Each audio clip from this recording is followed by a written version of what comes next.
Todd Radom, welcome back to the Bookshelf Conversations. Ron, it's so good to see you again. We're doing it a little differently this time because although you have a new book coming out that we will, as you mentioned, talk about in greater detail when the time is appropriate, you're taking part in the annual SABR Day get together for the Northern New Jersey Elysian Fields chapter, which is coming up on February 7th. I hope I got that right, February 7th. What will you be doing there? So, Ron, it's sort of a homecoming for me in a certain respect as a longtime Sabre member, certainly, but I lived for a number of years in Hoboken, and I actually lived at what was one point within the boundaries of the Elysian Field. So it's kind of everything comes together. The presentation I'm going to give certainly revolves around my work, but given the fact that it is going to be at Hinchliffe Stadium, the emphasis of the discussion will be around my work having to do with black baseball. And I've certainly, having worked in baseball for 35 years, I'm going to get into some of the probably more prominent things that I've done that people would know about. It's a good gateway to conversation. Jackie Robinson logo from 1997, for example. So it's going to be a fun discussion. It'll be good to see everyone. One of the things I found in doing a little research for this, which I absolutely fell in love with, was your work on the 2017 Chicago White Sox tickets. And I wish that was available as a card set because I would be all over that in a minute. Uh, that seemed like a fun assignment, but since there were, I assume, 81 different tickets That's for all right. the home games, how difficult was that to produce? Did you come up with the ideas for each individual, or were you given a list of this is what we want to include? How did that work? Yeah, so it was really it was a bear of a job, Ron. I mean, to your point, 81 little pieces of art within individual ticket booklets. I think they split them up by I don't even remember it because it's been some time. All in a beautiful box. So everything had to be designed. But in terms of the content, the club, just a great partner. I work with them on occasion. We kind of split it up and said, okay, what's the rationale for this? If we're looking at the entire history of the Chicago American League franchise, well, you've got a very limited number of championship series seasons to celebrate. So, we're definitely going to get those. We're going to go into iconic players. We're going to go into super iconic players for that franchise who've had their numbers retired. We're going to look at different eras. We're going to look at ballparks. They haven't played in a lot of ballparks, but you've got to have everything in there, and pieces of ephemera stuff, program covers, pins, all that. So ultimately, we kind of moved backward from all of these concepts. The club has, as you might imagine, a very solid archive of material from which to draw, images of things. And my concept about the whole thing is it should be really kind of retro and diverse in a fun way. So you've got illustration, you've got photography, you've got lettering, you've got, players, objects, places, memories, all of these things. And when you start picking these items off of this big, big list, it all starts to fill in. So it was a great project. And I absolutely love the fact that they utilized the artwork for additional stuff. They put the artwork on note cards, for example, that were sold for the White Sox charities.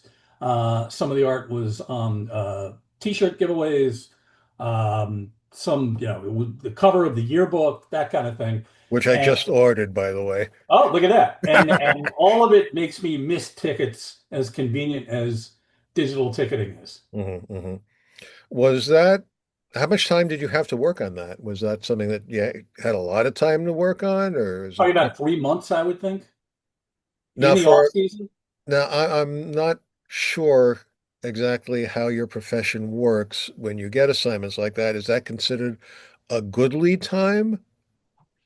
Well, considering the volume of what was within this project, It was an ambitious schedule, I would say, but necessary because generally speaking, clubs will start to meet and brainstorm about what we're gonna try to sell next year after the regular season ends. Okay, and in the case of the White Sox, they really wanted to look back at the entirety of their very expansive and very colorful history.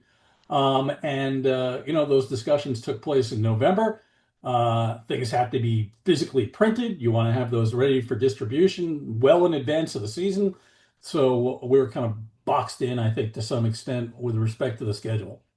When you're working on something like that, do you have one project at a time or you're juggling multiple projects? Oh, I'm always juggling multiple projects. I always liken myself to the air traffic controller. I've got Oh, some planes that are ascending.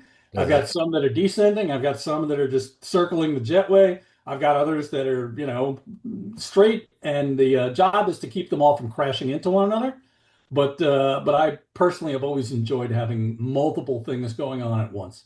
Some people need that pressure to do multiple things because I mean, look, I've been sitting on the idea of revising my first book for a few years now, but without having a deadline imposed by somebody else, Yeah. because my self-imposed deadlines always get, I'm very gracious about giving myself extensions.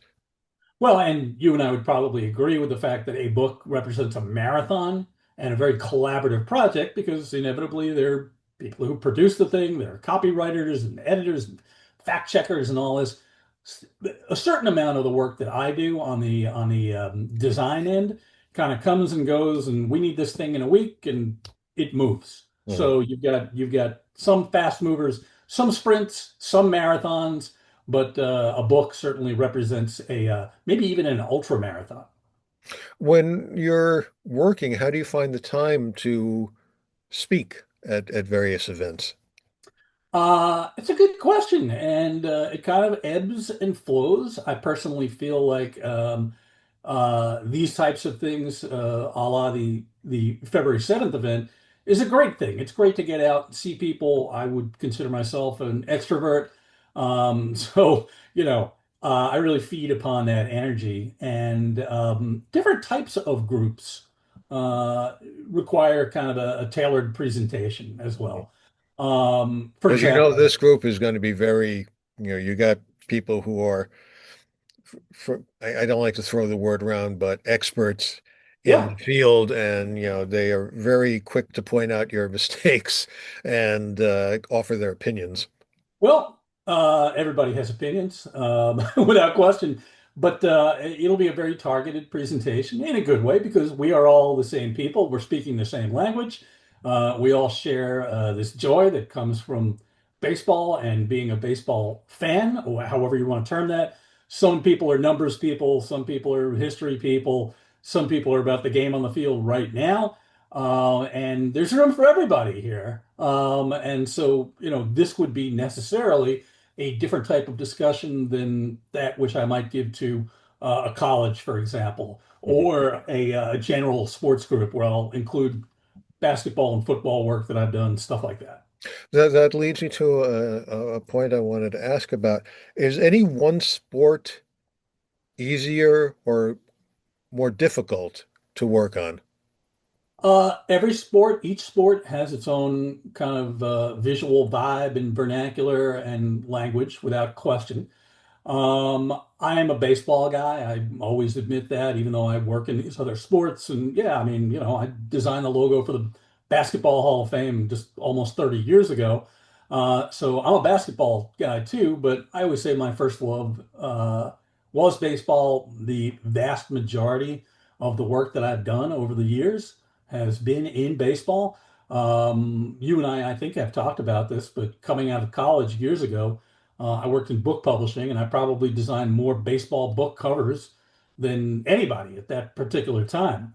And that was a long time ago. So, baseball, it's all to say that baseball has always been kind of nearest and dearest to my heart in many respects. And, this discussion for the Elysian Fields chapter will probably reflect that.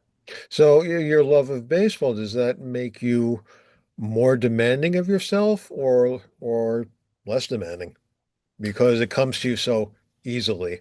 I would say it's like a long-term marriage. You need to work on it. You don't take anything for granted. Hopefully, you find new joys to keep the relationship and the flame lit, right? And I think certainly when it comes to baseball, I'm never one of these get off my lawn guys. Everything was better when I was whatever the age was, right? Mm. I embrace the new. We just witnessed the World Series, which arguably was right at the top of the greatest ever. And to, dispute that, to call something like that into question, to have your thinking be calcified, that's not me. So there's always something new and interesting out there, and something to be intellectually curious about for sure. Well, it sounds like a wonderful program. I wish you all the luck. And I want to thank Todd for talking with us today and good luck. And again, looking forward to the new book. Ron, thank you so much. What a pleasure to see you again.